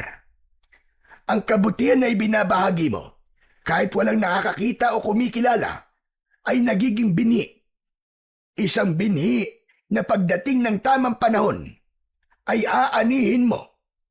Isa pa, hindi mo ba naisip na baka ito na ang pagkakataon mo para muling patunayan sa baryo nyo na nagbago ka na? Pero Lolo Ruben, sabihin nyo nga ho sa akin, kung kayo ho ba ang nasa posisyon ko, tutulungan nyo pa rin po ba ang mga taong itinaboy kayo? Aba, bakit hindi? Lalo na kung buhay ng karamihan ang nakasalalay, hindi ba? Siguro nga'y tama ka, Lolo Ruben. Kailangan ko pong bumalik sa aming baryo upang muling tulungan ang mga tao roon mula sa mga aswang na sumasalakay. At sana sa pagkakataong ito ay magawa ko ng tapusin ang matagal na naming problema. Ang maubos ang mga aswang sa baryo namin. Naniniwala ko na magtatagumpay ka dahil alam kong malinis ang iyong hangarin, Cesar. Huwag ka mag-alala dahil isasama kita sa aking panalangin. O paano? Kailan mo pala gustong bumalik sa inyong baryo? Sa lalong madaling panahon ho, Lolo Ruben. Kahit ngayong araw na lang po siguro. Sige, pagkatapos natin mag-almusal, ay ihatid kita roon gamit ang aking truck. Labis na nagpasalamat si Cesar kay Lolo Ruben. Binilisan niya na ang pagkain. Hindi maalis ang pag-aalala sa kanya para sa kanyang baryo. Alam niya na hindi niya magagawang makatulog hanggat hindi siya nakakasiguro na ligtas ang mga tao sa baryong kanyang pinanggalingan. Matapos nga mag-almusal, ay naghanda na si Cesar sa pagbabalik niya sa kanilang baryo. Konting damit lamang ang kanyang dinala at hindi niya kinalimutan ang kanyang karit. Gaya ng sinabi ni Lolo Ruben, ay ginamit nito ang truck nito upang ihatid si Cesar sa baryo nila. Ngunit hindi nagpahatid si Cesar sa mismong baryo nila. Naisip niya na mas makabubuti kung wala munang makakaalam ng pagbabalik niya roon at nais niyang lihim na alamin kung ano na ang lagay ng kanilang baryo. Inihinto ni Lolo Ruben ang truck sa unahan ng makipot na daan, papasok sa baryo ni na Cesar. Ano, Cesar? Sigurado ka bang dito na lang kita ihatid? Baka gusto mong ihatid na kita hanggang doon sa inyo. Hindi na ho, Lolo Ruben. Sigurado na ho, dito na lang ako. Panigurado kasi, na kung doon niyo ako ihatid sa mismong baryo namin, ay may mga taong makakakita kagad sa akin. Hindi ko po kasi alam kung ano ang magiging reaksyon nila kapag nakita nila ako. Baka mamaya niyan hindi pa nila ako tanggap at palayasin ulit nila ako. Sa bagay, may punto nga mga sinabi mong yan. Kung ganon, ay mag-iingat ka, Cesar. Umaasa ako na babalik ka sa bahay. Dala ang isang magandang balita. Wala akong ibang hangad kung hindi ang iyong tagumpay at kaligtasan. Pagpalain ka nawa ng ating Panginoon. Maraming salamat po, Lolo Ruben. Kung hindi man po ako makabalik, alam niyo na po ang nangyari sa akin. Hindi yan mangyayari, Cesar. Maging positibo ka lang at huwag mong kakalimutan na kasama mo ang ating Panginoon sa lahat ng laban na iyong kaharapin. Siya ang iyong sandigan at pinakamalakas na sandata sa lahat. Salamat po ulit. Siya ho, mauuna na ho ako. Mag-iingat po kayo sa pagmamaneho. Pagkatapos magpaalam, ay bumaba na ng truck si Cesar. Tumayo siya sa gilid ng kalsada at hinintay niyang makalis si Lolo Ruben bago siya naglakad papunta sa kanilang baryo. Hindi dumaan si Cesar sa makipot na daan. Bagkus ay tinahak niya ang makapal na talahiban na nagdala sa kanya sa gubat na nasa gilid ng baryo. Dahil maaga pa, ay kumain muna siya ng tinapay na ipinabaon sa kanya ng matandang lalaki na si Lolo Ruben. Nagpalipas siya ng oras hanggang sa tuluyan ng dumilim. Pagsapit ng gabi, ay tahimik na lumabas si Cesar sa gubat. Kapansin-pansin na kahit hindi pa malalim ang gabi, ay wala na kagad makikitang tao sa labas. Lahat ng bahay ay nakasarado at napakatahimik ng paligid. Wala ka talagang maririnig na ingay.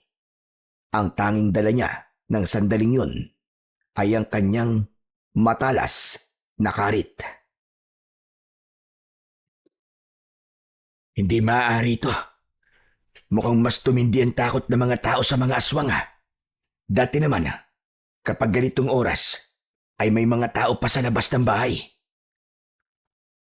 Tahimik na naglakad si Cesar. Tinalasan niya ang kanyang pakiramdam. Sinigurado niyang alerto siya upang sakaling may aswang na aatake sa kanya, ay handa siya. Sa paglalakad ni Cesar, ay napadaan siya sa bahay niya.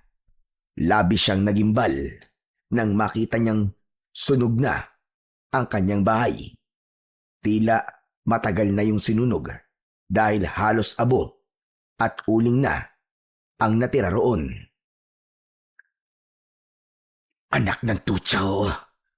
Bakit nila ginawa to sa bahay ko? Inisip ba nila na hindi na ako babalik? Kaya nila to sinunog? Pambihira naman ang mga tao dito. Baka naman dito nila ibinuhos ang galit nila sa akin dahil sa mga hindi magagandang nagawa ko nun sa kanila. Pinigilan ni Cesar ang maiyak ng sandaling yun. Hindi siya makapaniwala na wala na ang bahay kung saan naroon ang masasayang alaala nila ng kanyang mahal na asawa na si Elena. Ngunit sa kabila ng masakit na pangyayaring yon, ay nanatiling buo ang loob ni Cesar. Natapusin na ang takot ng mga tao sa aswang sa kanilang baryo.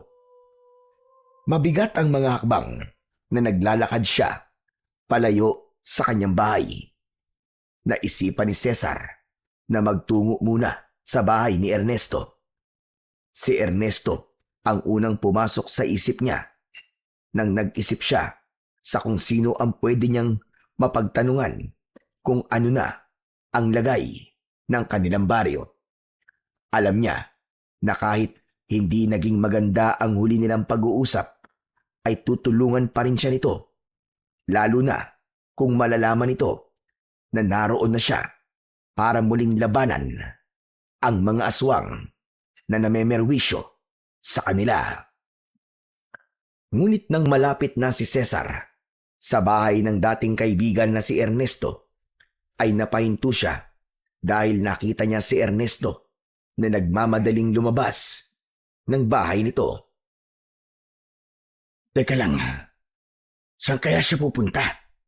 Hindi ba siya natatakot na lumabas ng ganitong oras?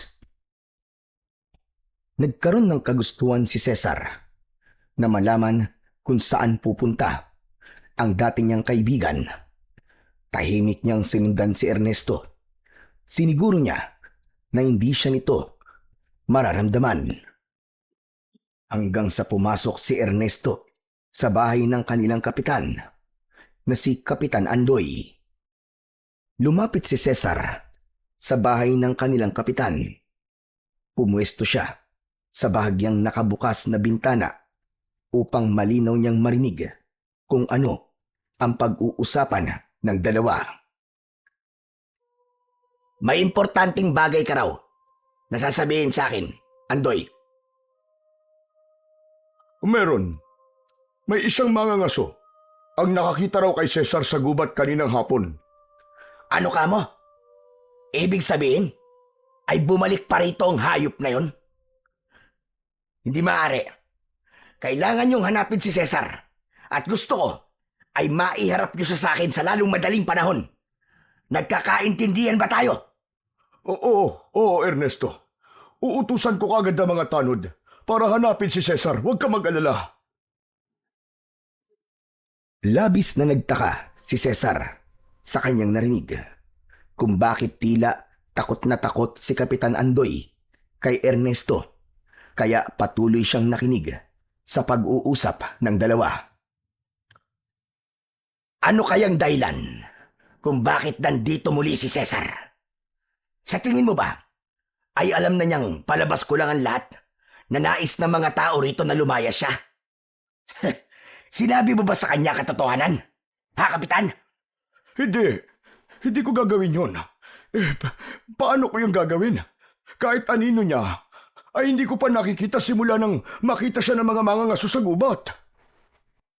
Pero sa bagay, maganda nga nagbalik siya rito. Gusto kong malaman niya mismo sa akin kung paano ko siyang tinraidor. Sasabihin ko sa kanya na gawa-gawa ko lang na nagbotohan kayo para palayasin siya. Dahil ang totoo, nagsinungaling ako sa kanya para mawala na siya rito sa baryong ito. Para wala nang makikipaglaban sa mga aswang at magawa ko na ang matagal ko nang gustong gawin. Ang sakupin ng baryong ito at tuluyan na itong pamahayan ng mga aswang na kagaya ko. At pagkatapos nun, kapag alam na niya ang lahat, ay saka ko siya papatayin. Ako mismo ang papatay sa kanya. Nang hilakbot si Cesar sa sinabi na yun ng dati niyang kaibigan na si Ernesto, pakiramdam niya ay sasabog ang kanyang ulo ng mga sandaling yun nang malaman niya na si Ernesto pala ay isang aswang at traidor. Para kay Cesar ay sapat na ang kanyang mga narinig. Umalis na siya roon at isang plano kagad ang nabuo niya sa kanyang utak habang papunta siya sa bahay ni Ernesto. Pinasok ni Cesar ang bahay ni Ernesto. Kinuha niya ang isang upuan at ipinwesto niya yun sa harap ng pinto. Umupo siya roon habang hawak ang kanyang matalas na karit. Makalipas ang ilang minuto na paghihintay, ay nakarinig siya ng naglalakad sa labas. Alam niya na parating na si Ernesto. Bumukas ang pinto at labis na nagulat si Ernesto nang makita nito si Cesar sa loob mismo ng bahay nito. Cesar? Cesar, ikaw ba talaga yan? Aba, kailan ka pa nakabalik? Alam mo bang araw-araw kong ipinagdarasal na sana ay bumalik ka na rito? Sobra akong nag-aalala sa'yo, kaibigan. nung umalis ka rito. Kasi alam kong wala kang pupuntahan. Awang-awa talaga ako sa'yo noon. Kumusta ka, Cesar? Pwede ba? Tigil-tigilan mo ng pagpapanggap mo. Dahil nasusuka ako sa pagkatao mong hinayupak ka. O mas tama palang sabihin na pagkaswang mo. Teka. Ano ba't sinasabi mo? Hindi kita maintindihan, Cesar. Diablong buwang ka. Narinig ko ang lahat ng pinag-usapan niyo ni Kapitan Andoy kanina. Alam ko na isa kang aswang, Ernesto. Hindi lang ako nilinlang mo, kundi ang lahat ng tao sa baryong ito. Napaka-demonyo mong hayop ka. Biglang tumawa ng malakas si Ernesto na parabang nawawala na ito sa sarili nitong katinuan. Kung ganon, bukayo na pala ako. Wala na pala akong maililihim sa'yo. Tama ka. Isa nga akong aswang. At hindi lang ako isang ordinaryong aswang gaya ng mga pinatay mo nung una. Dahil ako ang pinuno nila. At kaya ako narito ay upang angkinin ang baryong ito. Ang totoo, napatay mo na ang lahat ng mga alagad ko, Cesar. Napakahusay mo talagang manunugis. Kaya ako na lang ang natitira sa aming lipi. Pero may plano ko. Gagawin kong mga aswang ang lahat ng tao rito sa inyo. Kaya nang mapaalis na kita, ay agad kong ipinaalam sa mga tao kung sino talaga ako. Ginamit ko ang takot ng mga tao upang maging sunod-sunuran sila sa akin. Lahat sila ay naging mga alipin ko. Sinabi ko na sa oras na umalis sila, ay susundan ko sila at papatayin. At bukas ng gabi na mangyayari ang aking pinakahinihintay. Gagawin ko ng mga aswang ang mga tao rito, Cesar. Ikaw, gusto mo bang maging isa sa aking mga alagad? Wala akong balak na maging alagad mong hayop ka. Ngayong alam ko na lahat. Oras na para sa kamatayan mo. Sandali. Masyado ka namang hati. Sigurado ka bang alam mo na ang lahat? May kailangan ka pang malaman. Alam mo bang ako ang aswang na pumatay sa pinakamamahal mong asawa, Cesar? Sinadya kong lasingin ka ng gabing yon para magawa ko ang plano ko.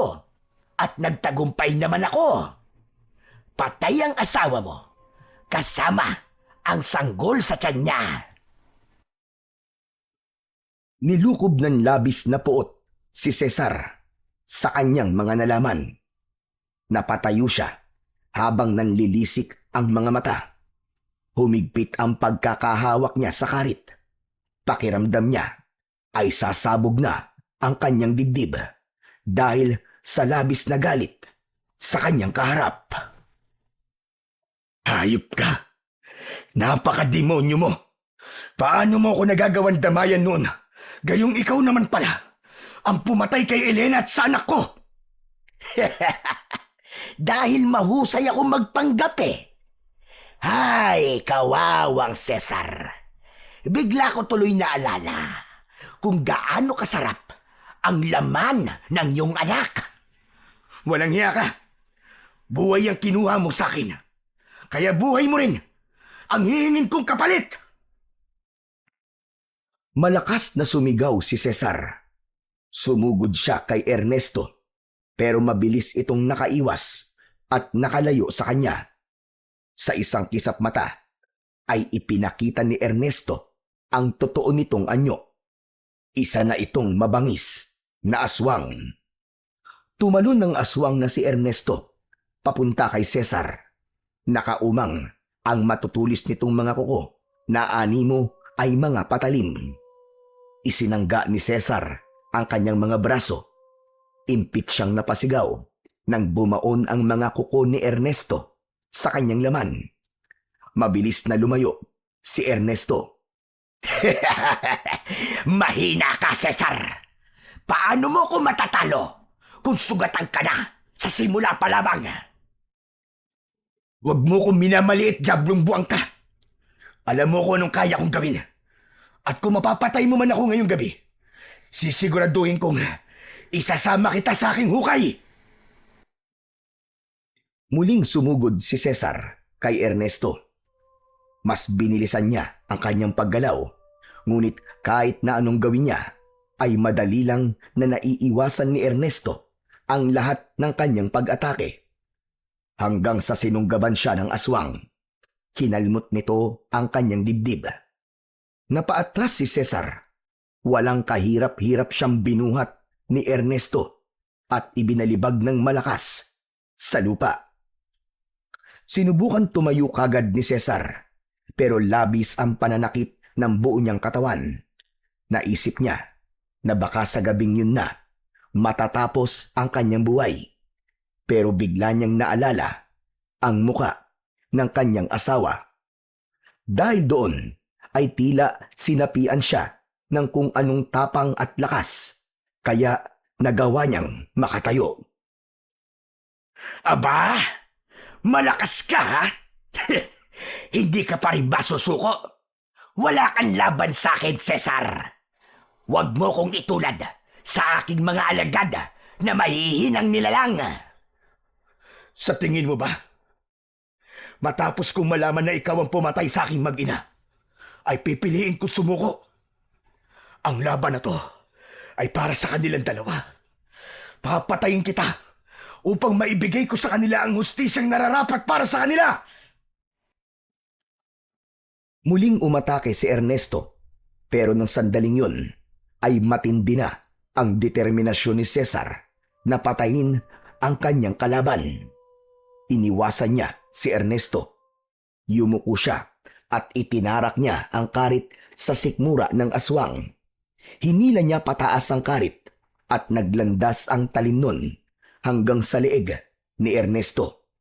Paghugot ni Cesar ng karit ay patihayang bumagsak ang aswang habang nakalabas ang mga lamang loob nito. Nilapitan ni Cesar ang wala ng buhay na katawan ni Ernesto. Unti-unting bumalik sa pagiging tao ang anyo nito. Puno ng pagkasuklam niya na tinignan nito. Diablong buwang ka! Tapos na ang kasamaan mo, Ernesto. Ngayon, susunugin na ang kaluluwa mo sa impyerno kung meron ka mang kaluluwa. Hindi lang to para sa aking mag-ina, kundi para rin sa mga inosenteng buhay na kinuha mo at ng mga alagad mo. Pero alam kong hindi pa rito natatapos ang lahat. Isa ka lang sa marami. Kung may kapareho ka pa, darating ako at isa-isa ko kayong papatayin. Didikdikin ng pinong-pino at susunugin hanggang sa sumama ang abo nyo sa hangin. Matapos yun, ay naglakad na si Cesar palayo sa bangkay ni Ernesto. Hinayaan lang niya yon upang makita yon ng mga tao sa susunod na araw. Walang nakasaksi sa kabayanihan na ginawa ni Cesar sa gabing yon at wala na siyang pakialam kahit wala na siyang marinig na pasasalamat dahil sapat na para sa kanya na nawakasan niya na ang punot dulo ng takot ng mga tao sa kanilang baryo. Matapos ang lahat, ay pinili ni Cesar na manirahan sa baryo ni na Lolo Ruben. Doon ay natagpuan niya ang katahimikan na matagal na niyang hinahanap. Paminsan-minsan ay bumabalik siya sa kanyang dating baryo upang bisitahin ang puntod ng kanyang asawa. At dahil doon, ay nalaman niyang wala ng aswang ang umaatake roon at namemerwisyo. Sa puso at isipan ni Cesar ay nanatili ang lungkot at alaala sa pagkawala ng kanyang asawa at anak. Ngunit natutunan niyang may saysay pa ring magpatuloy sa buhay. Ang mga sugat ng nakaraan ay hindi nawala, pero nagamit niya iyon bilang lakas upang muling tumayo at magpatuloy. Nangako siya sa kanyang sarili na mananatili siyang manunugis hanggang sa kanyang huling hininga.